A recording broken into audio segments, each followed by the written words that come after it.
What's up, everybody? My name's Joe Morado, and we are A.P.E.S Development.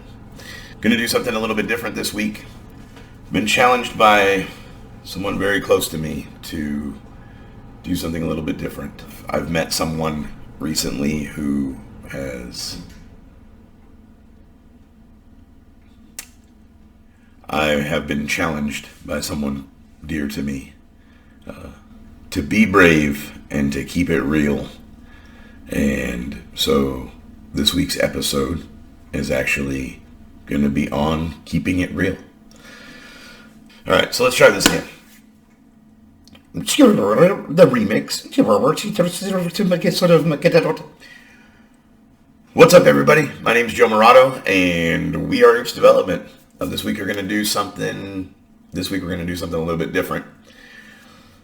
I have somebody who's very dear to me, who has worked her way into my life, who has challenged me to do something different.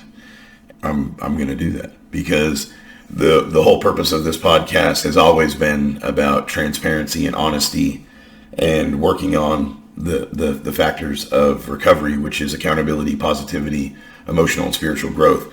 And through meeting this friend of mine, through meeting this woman, I have been challenged. My own abilities to communicate and my own abilities to deal with my own past trauma and my own demons. My ability to practice all of the things that I preach has been challenged, and I have failed.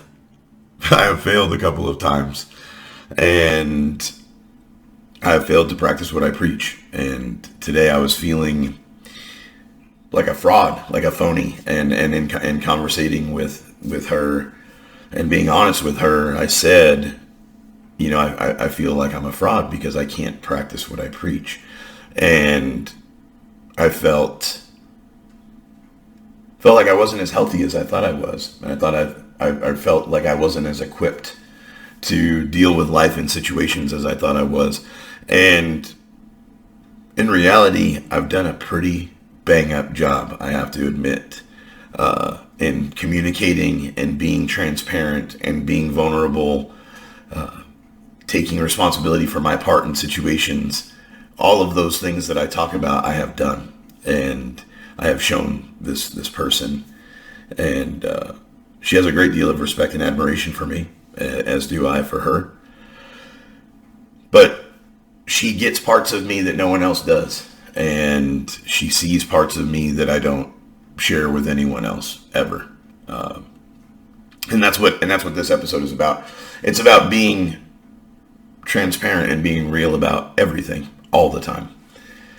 And I put on this, or I have this persona, I believe, most of the time with most people that I know. I'm very abrasive. I'm very outgoing. I'm very funny. I'm very charismatic. These are all character traits of Joe Morado, 100%. It's not fake. It's not a front. But there are parts of me that I keep very bottled up and very blocked off and very secret from the world. And I don't mean that in a way of to be deceitful. I don't mean that in a way that I'm being deceitful. There are just parts of me that none of you ever see. And there are parts of me that no one ever sees. And there are parts of me that I keep very protected and I keep very locked up. And those parts of me have only been seen by a select few. And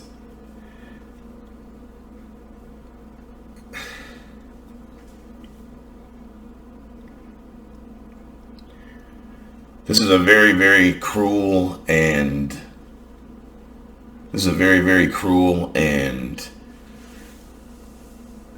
merciless world that we live in. And I believe that everybody has been discriminated against. I feel like everyone has been bullied at some point or singled out at some point. And it's something that we just all accept because that's the world that we live in.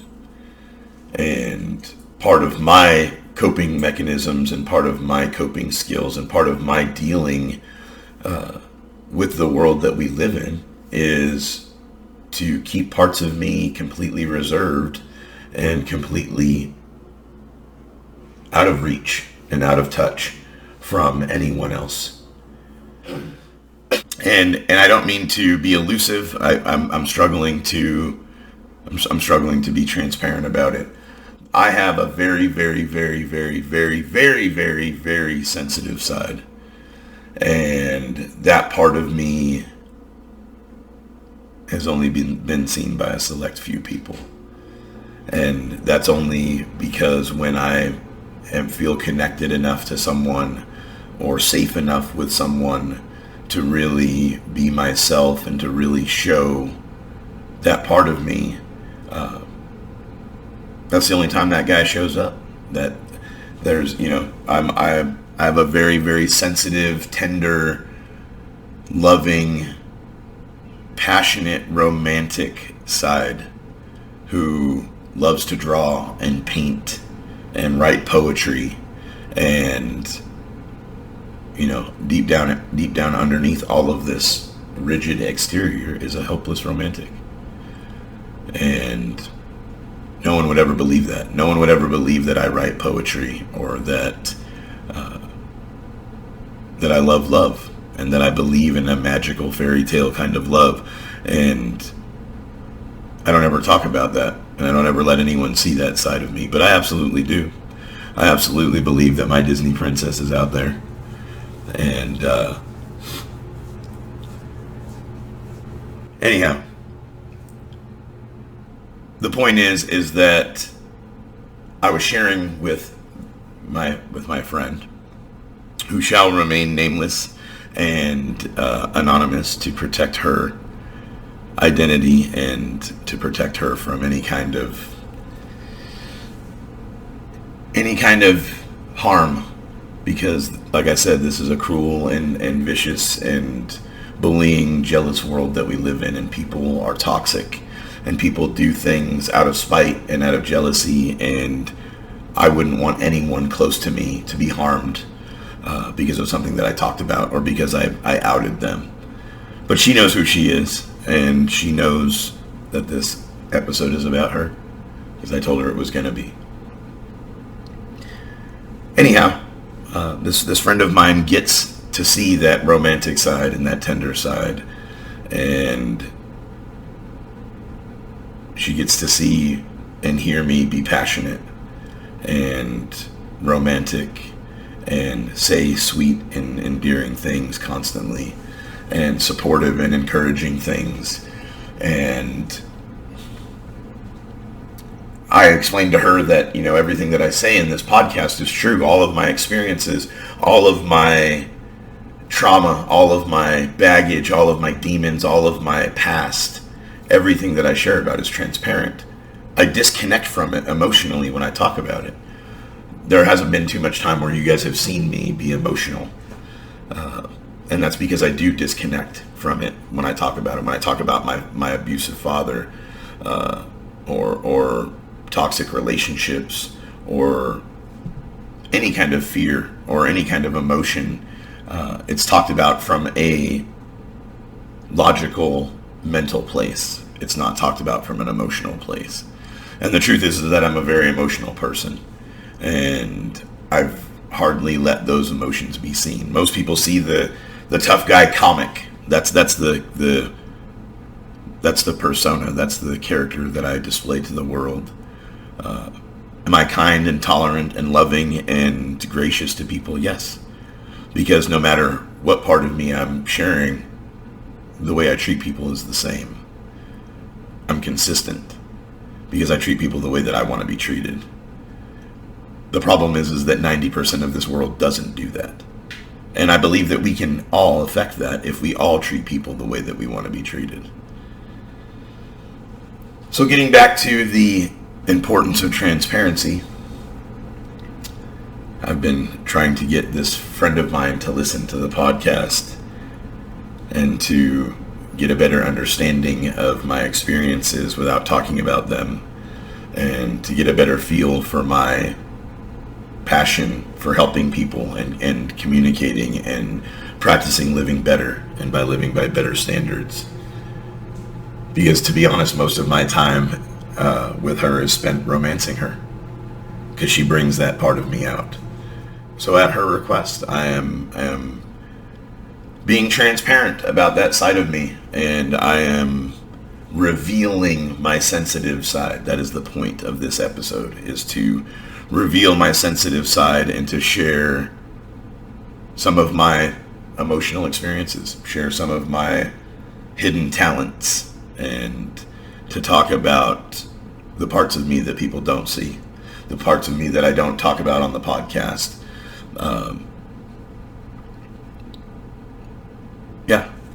Because there are many layers to me, and there are many facets to me, and part of me that the world doesn't see ever is the hopeless romantic, the creative artist,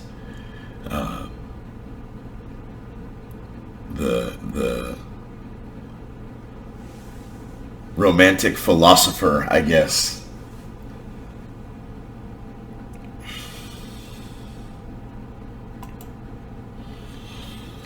Anyhow, I wear tight-fitting shirts to show off my muscles. I don't wear my glasses 90% of the time because I think they're nerdy, and I don't think it's cool.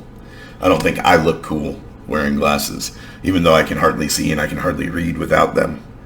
I wear them on the podcast because I'm constantly reading. That's another thing I'm going to say, is that I didn't do any research. I didn't do any scripting. I didn't do any planning. I'm just coming off the dome and off the heart with the things that I'm sharing about tonight. Struggling to make eye contact with the camera because I'm uncomfortable talking about these things and admitting these things. I know that there are probably some of you who will not be surprised, or who knew all along that I was a big softie. And I know that there are some of you that are just not going to fucking believe some of the shit that I'm about to read and share with you. But anyhow, I want to show you guys that I have books, composition notebooks full of scribbles and writings. I have countless pages of journaling and self evaluation, notes for the podcast top subjects.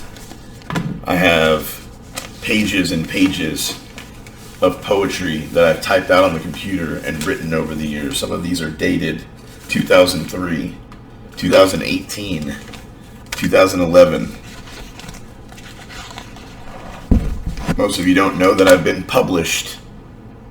I've actually been published. I have poetry that's been published in poetry books. I have pages and pages and pages of poetry. When I was younger, I was in a band or two, and I wrote songs. I have songs from 20 years ago that I wrote, typed out. Nobody has any idea that any of these things exist, or that they've made it through my journey. I have friends that I was in a band with when I was 18, 19 years old, who probably have no idea that I still have the lyrics to the songs that I wrote when we were together. I've picked a couple of my favorite poems to share with you guys. I've got my own little poetry book that I've written in for years.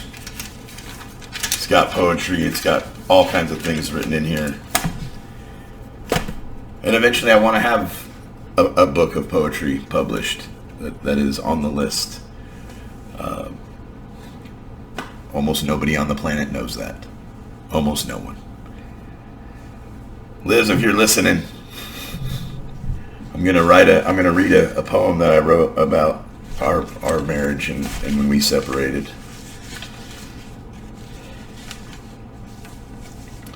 So I'm gonna read a few of my poems. I'm gonna show you guys a couple of my paintings that I've done and talk about the story behind them.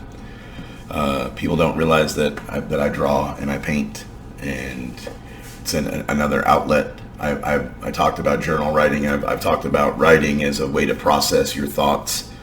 It has been a way that I have processed my feelings and emotions my entire life, and not always in a healthy way. Some of my writings are dark. All of them are limericky. I'll warn you.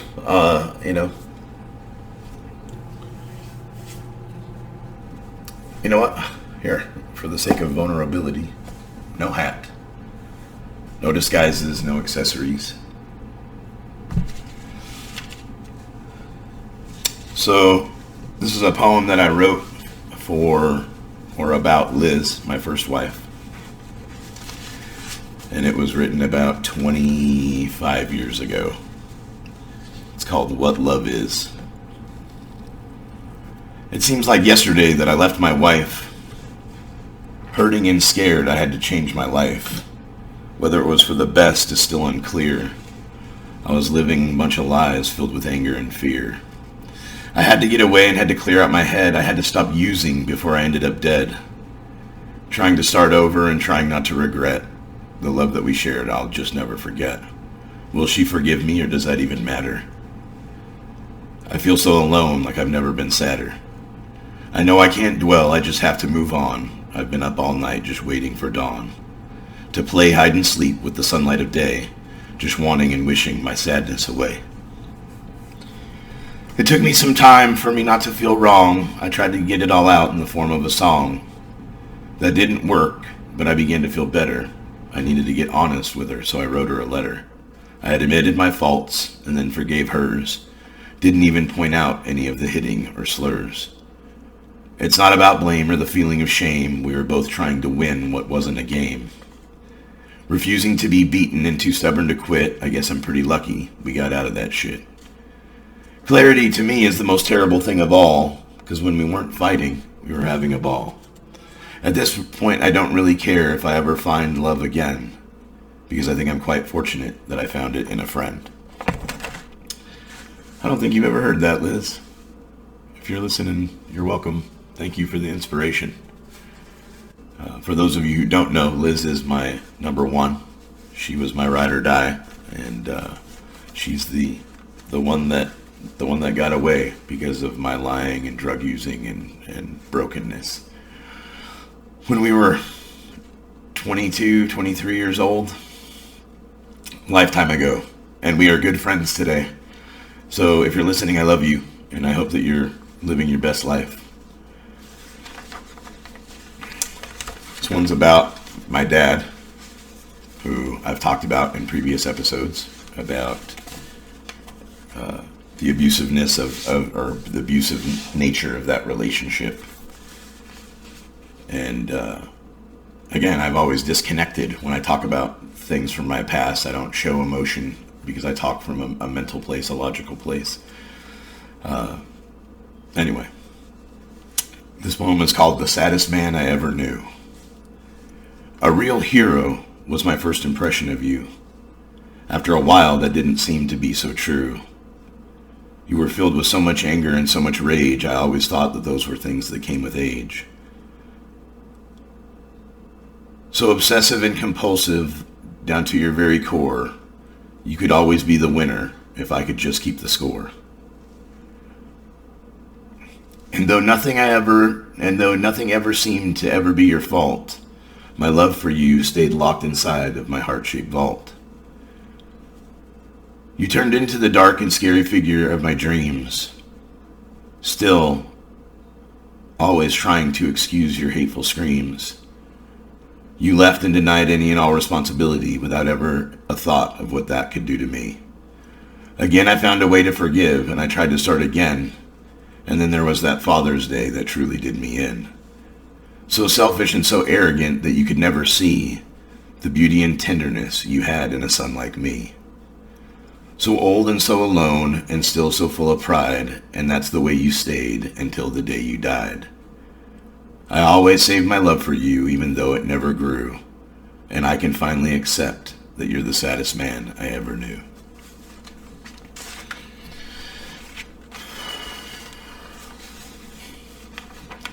Be brave, she said. Be brave. Let them see who I see, she said. Oh, Lord.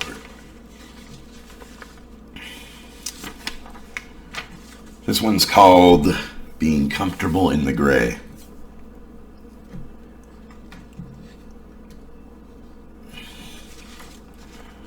I can feel the winds of time blowing across my face, thinking of a love that was lost in a painful last embrace. Angry that a situation just isn't as it seems, pondering the lack of irony in the timing of drunken dreams. Hurt by the words of a friend who means to me so much more, so I pull out my sacred book from where it's been hiding in my drawer. And soon I'll see in black and white just where I went astray, or remembering all about being comfortable in the gray. My actions of the past are the things I cannot change, so the future and the outcomes are what I'm trying to arrange. It just goes to show that I'm really not that guy, because if I was, then I would just be, and I wouldn't have to try.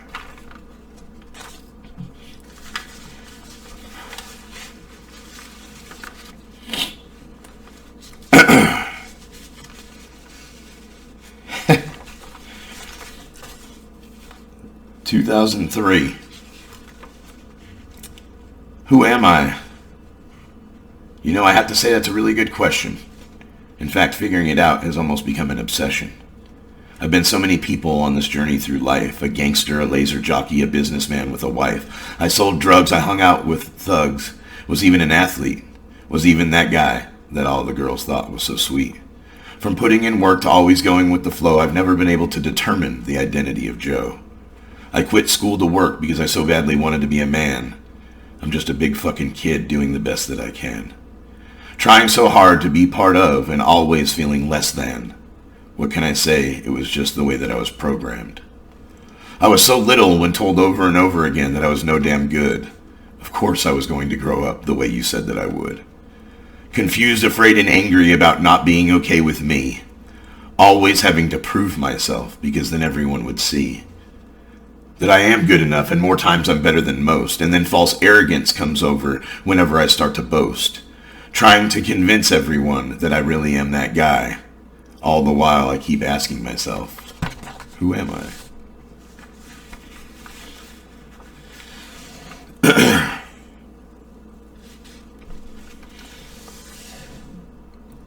So I suffer from this disease that centers in my mind.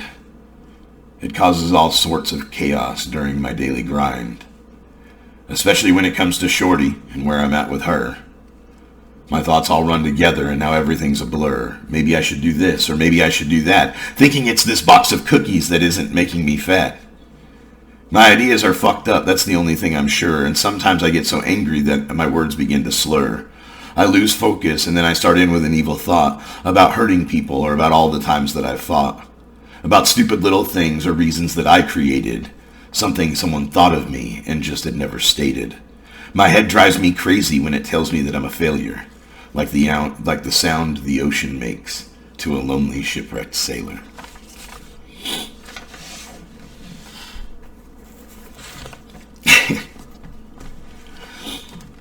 Oh, Lord.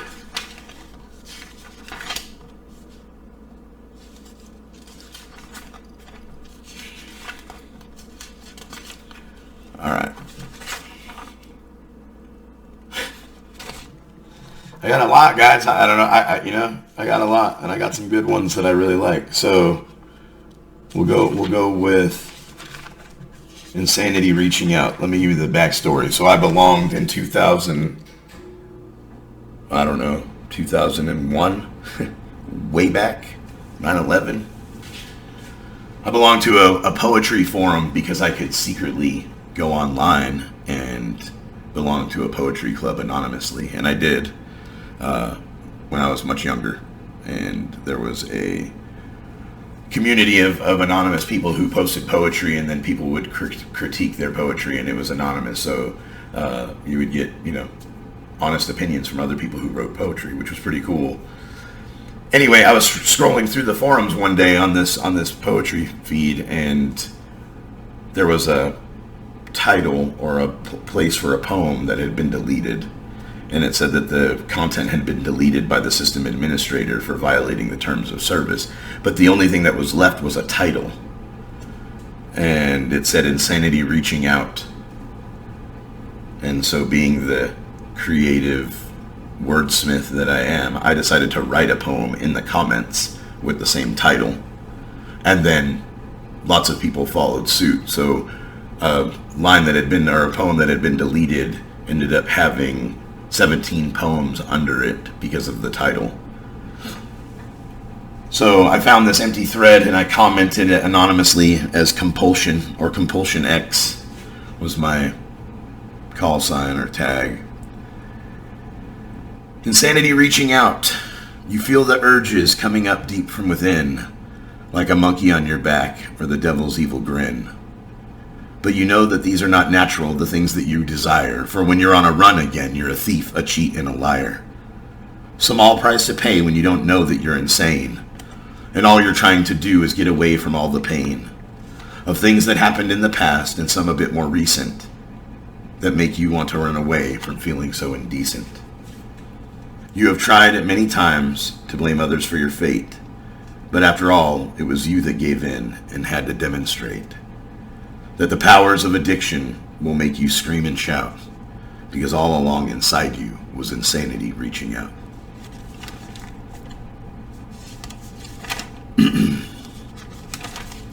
All right, 2 more, and then I'm out. This one's about getting sober and God. It's called Life is a Trip. I pack my bags and get ready to go, but where I'm headed I don't really know. I know where I started, at least so I think, somewhere back there without a first drink. Asking for directions every step of the way, always remembering it's just for today. Some days I go further, some days I go back. It doesn't really matter when you're on the right track. Trying not to try to fill that hole in my soul. Who would have thought that finding God was the goal? He gives me the strength and the courage I need, helps me not chase the credit when I do a good deed. Keeps me willing to love and willing to try, willing to walk through the feelings that are making me cry. Sometimes I pretend that I can make it on my own, but it's only because of him that I've changed and I've grown. So when I get humble and I get out of the way, God brings me gifts as I trudge through the day.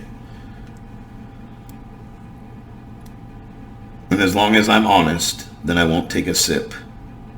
So simple, but not easy. God, life is a trip. All right, the last one is about, you'll see.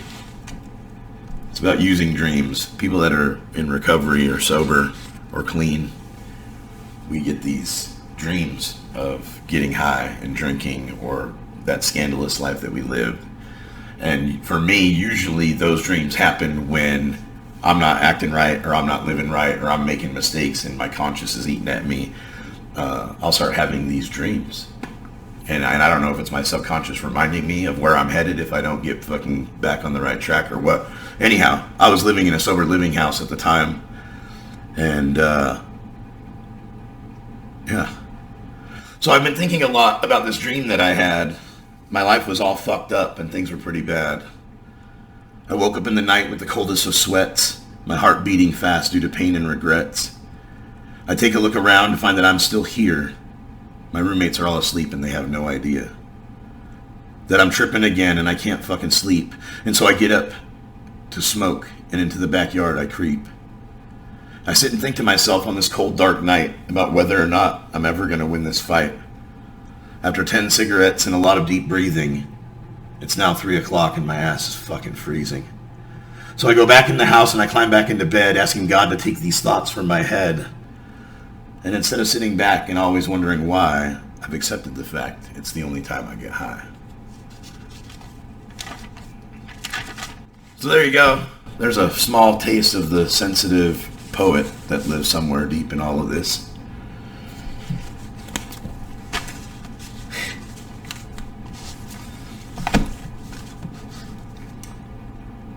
Now for some paintings, and then we'll talk about some more struggle, right? Keeping it real.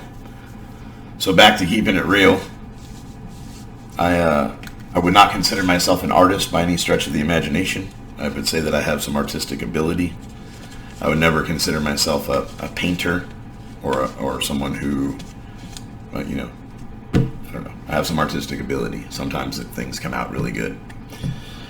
So I'm going to give you a couple of pieces that I've done. Give you a backstory. So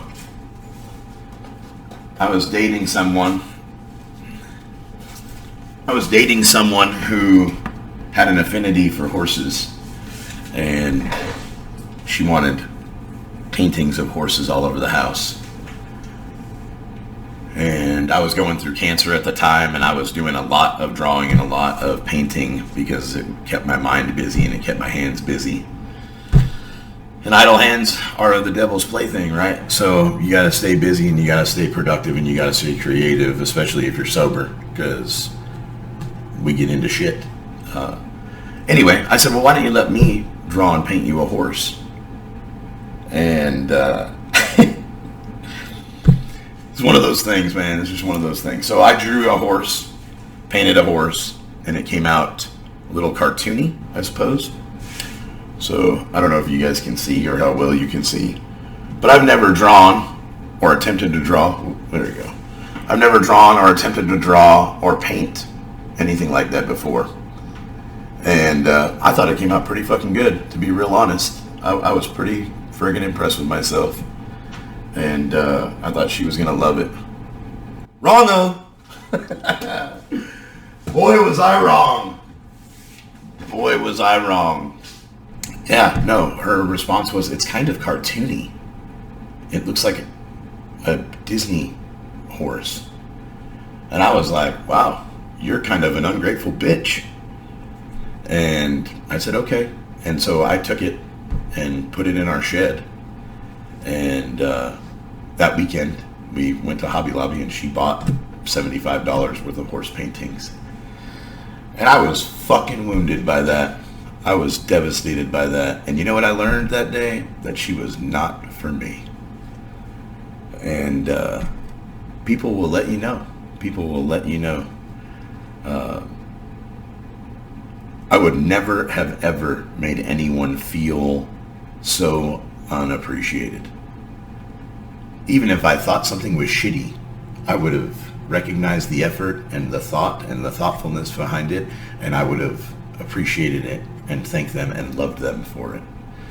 And I don't think that's an unrealistic expectation, to be real honest. I feel like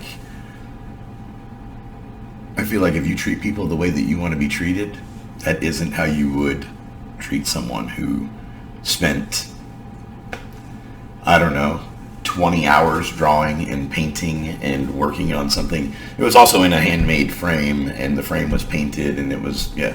Anyway, the frame didn't make it. The painting did. If anybody's interested in a horse painting, I have one, and you can have it.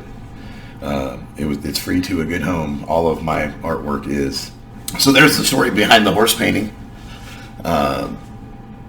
People are thoughtless when they say things, and people are thoughtless with their behavior. And that's what the A.P.E.S mentality is about. It's about being accountable. It's about being positive. And it's about emotional and spiritual growth. A.P.E.S. I practice what I preach. I'm doing that right now, keeping it real. So, now you guys know that I have painted a horse. You know that I think I did a pretty fucking bang up job with it. And you know that I was wounded in the process. Which is probably part of the reason that I don't share this part of me with very many people, because it makes me vulnerable. It makes me vulnerable and susceptible to being hurt. And anyhow, yeah, so moving on. Next. So, they say, I like to challenge. They say that hands are the hardest thing to draw or paint. I disagree. I've drawn and painted hands. I've used my own hands as models. I've literally sat and drawn my own hand, painted my own hands. I've drawn and painted praying hands. Something that I struggle to draw and paint is hair. So while I was going through cancer, I got it in my mind that I was going to like draw or paint the hardest thing that I could imagine, and that was Chewbacca. So this is my attempt at painting everyone's favorite Wookiee. I don't know how well you guys can see it, but he definitely has his utility belt and his crossbow and like 70 shades of brown, blonde, and gray. Let me see if I can get better. I'm pretty sure you can tell it's Chewbacca without too much trouble. Anyhow, Chewbacca definitely made it into the Hall of Fame, the Joe Morado Painting Hall of Fame. I'll show you one of my favorite paintings, and I'll tell you why. I have lots of paintings as well in my pantry. The favorite painting I have is motivated by my favorite villain, and I was sitting while I was going through cancer. You know, a lot of these were done during that time a few years ago, and sitting at the house, and I was thinking to myself, and when I was thinking about what I was going to paint or subject matter, and I was watching a lot of Star Wars at the time. You know, if you want to kill some time, watch all the Star Wars movies in succession. And I'm a Star Wars nerd anyway. I know that a lot of you know that because I'm not secretive about that. And one of the things that I was talking to my dear one about is, I got bullied a lot when I was a kid, and I got picked on a lot for being a fat kid. And I worked on being the scariest version of myself that I could be for a long time so that I wouldn't get bullied and I wouldn't get picked on. And my question to her was, how much do you think I get picked on now? And the reality of the matter is that I don't get picked on now. A, because I don't surround myself with people who mistreat me, number one. Number two, I carry myself in such a way, and I am protective of myself in such a way that if someone attempted to pick on me, they would regret it without me becoming physically violent. I can be incredibly hostile and incredibly intimidating without being physical. And that's a skill that I've honed in this cruel and malicious world that we live in. I've learned to become very intimidating and very threatening without having to lay hands on anyone. And that's not something that I'm proud of. It's sad. And it's sad that I have that ingrained in me, that tough guy, rigid tough guy exterior. And if pushed and if challenged, I will go hands. I will go hands on. And it's been a long time since I put hands on anyone because I haven't had to. But the point is that I was thinking about this villain, and I was thinking about myself and being the villain in people's stories. And ironically enough, it's so fucking relevant to this podcast and this episode, because I was thinking to myself, what if this guy wasn't such a bad guy? Like, what if when no one was around, he was tender? He had a tender side. He had an artistic side. What if, while this guy wasn't out murdering and destroying and trying to take over the galaxy, what if he was really a sensitive artist underneath it all? What if his escape was standing out on his balcony painting a skyscape?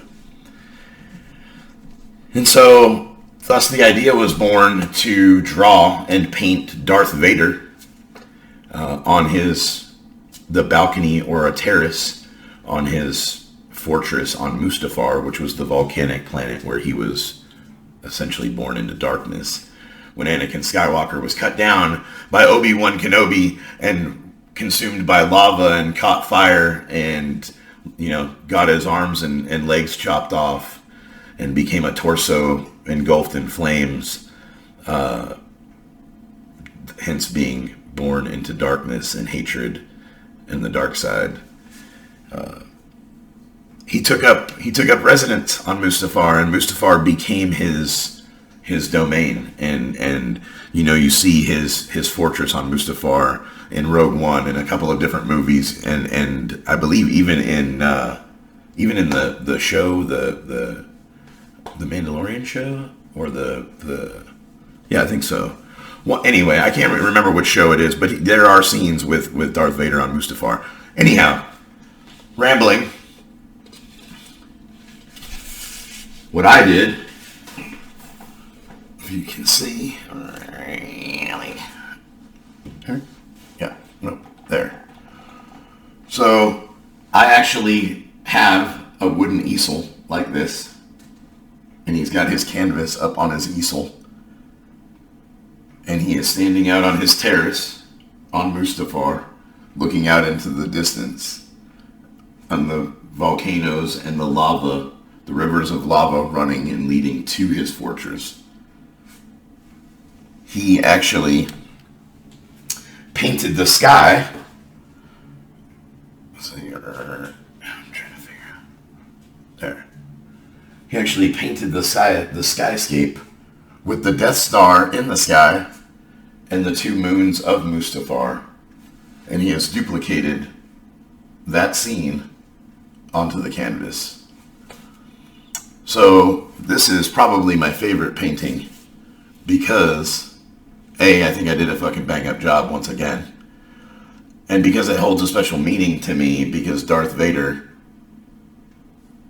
like myself, isn't all bad and has a soft and sensitive side. So, there you go. Darth Vader, Mustafar. He's a fucking painter. Nobody knew it. Now you know Darth Vader is an artistic soul. These are things that people don't know about me. These are things that I don't share about me.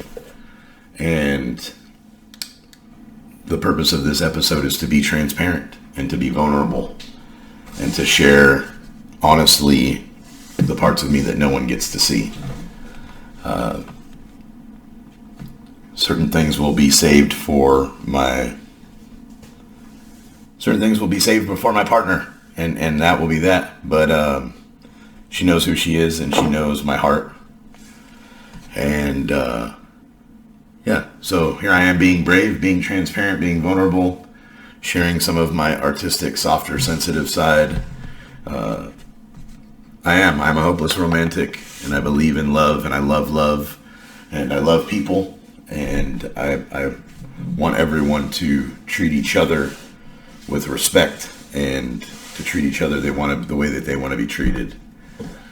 So, in our A.P.E.S development, accountability, I'm being accountable to myself, I'm being accountable to all of you, I'm being accountable to my partner by taking responsibility for being fully transparent and telling you all who I really am. I'm a big sensitive crybaby underneath it all, and I still carry a lot of wounds and a lot of baggage, and no one gets to see that either because I keep all of that locked up too. I carry a lot of shame and a lot of guilt and a lot of hurt still, and I didn't know that. I didn't realize that until I started getting to know this person, and we started sharing some of our stuff and being vulnerable with each other. And in doing that, it was like holding up a mirror, and until you connect with someone on that level, and until you become vulnerable with someone on that level, you don't realize how much your stuff is still there. It's just carried. It's carried in a Boda bag or a satchel, just as a part of my everyday life, and I don't even realize it's there. It's been there so long, and it's just become a part of me. But when you start sharing yourself with someone and you start opening up to someone, those things come out on their own. And especially when you have similar traumas and similar hurts and similar hang-ups, it becomes real apparent real quickly. Things that are still there, triggers, things that trigger us. And she and I have both been triggered. in the last month or so, and we have bounced back. And the willingness to walk through uncomfortable feelings, this is something that I have talked about in many of my episodes, is that it takes willingness to walk through uncomfortable shit. That's how we grow. That's how we grow. We got to be willing to be uncomfortable. We got to be willing to listen. And we got to be willing to take responsibility when we've made a mistake. And I think that when you find the right people in your life who are also like-minded or who want the same things, especially when you find the right person who is willing to meet you there, and that's a blessing in itself. And it's not something to be taken lightly. And it's not something that I take lightly. I definitely don't. I tell her often that I believe she's my person. And it's a pretty rad feeling. And I don't know what's going to happen. I don't know where that's going to go. I know where I believe it's going to go, and I know how I feel. I'm pretty crazy about her, and I'm pretty sure she's pretty crazy about me. So now you all know that I'm talking to someone. Also been a secret, because I'm pretty private about those things, and I'm very protective of my emotions, and I'm very protective of people close to me. Most of you know that I'm very protective of people close to me, and that I don't like people messing with my friends, and I don't like people messing with my family. And if I have love for you in any kind of way, I won't let people speak bad of you or harm you in front of me. So yeah, I guess this is my outing myself. I am involved. Joe Murado is officially involved, and his heart is taken, ladies. I hate to be the bearer of bad news. It's ironic how much I talk about holding out for the right person, and how many episodes I've done, and how many times I've talked about not settling and waiting until you find the person that's for you. And God has a funny way of pulling triggers and making moves without our permission or consent. And I definitely didn't see her coming. She definitely didn't see me coming. And more will be revealed. I will keep you all up to date. Certainly there will be a golden introduction at some point. But as of today, this is my tribute to her. So you can all thank my friend. You can all thank my girl for this episode, for sharing this stuff with y'all. I don't know if she didn't believe me that no one had knew about this stuff or had heard it or I hadn't shared it, but I've been telling her that she gets parts of me that no one else does. And so here's my truth. My truth is that I'm sensitive, and I've got an oversized heart, and I love everyone, and I want you all to love each other and to be good to yourselves and each other always. You deserve to be happy. I believe that we all deserve to be happy. I believe that's what the big guy wants. He wants us all to be happy. He wants us all to love one another. He wants us all to help each other grow, and to be the best versions of ourselves that we can be. And this is me attempting to do that. One more step in the direction of being the best version of myself that I can, and being totally transparent, and being vulnerable, sharing feelings that I don't share with anyone, letting you guys see me get emotional and misty-eyed. I'm actually really glad that I didn't cry as much as I thought I was going to, because I thought I was. Some of those old feelings are still down there. And I appreciate all of you for listening. I love you all. And I appreciate you all following my journey and listening to the podcast and being supporters. Some of you listen every week. Some of you comment every week. Some of you message me and text me every week. I'm not going to disable comments. Like, subscribe, tell me I'm full of shit, tell me I'm a crybaby, whatever you want to say, I don't care. This episode wasn't about anything other than keeping it real and being transparent and showing my softer side. So you're welcome. Thank you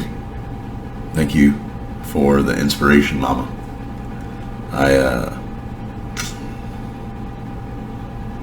I would never ever have done this without a push, without your encouragement. I would have never ever done this. So yeah, y'all say hi to my girl. Be nice, be loving, be kind. She's an amazing person, an amazing creature. Obviously, if I have chosen her to be a part of my life and to be a part of my journey, you already know that she is one hell of a fucking person. And I look forward to you all meeting her. Anyway, I love you all. Leave a comment, like, subscribe, share, send it to someone, make fun of me. I don't give a fuck what you do. Just keep listening. Like I tell you every week, I don't care what you say about me as long as you talk about me. My name is Joe Murato. We are A.P.E.S Development. Anybody wants a horse, let me know.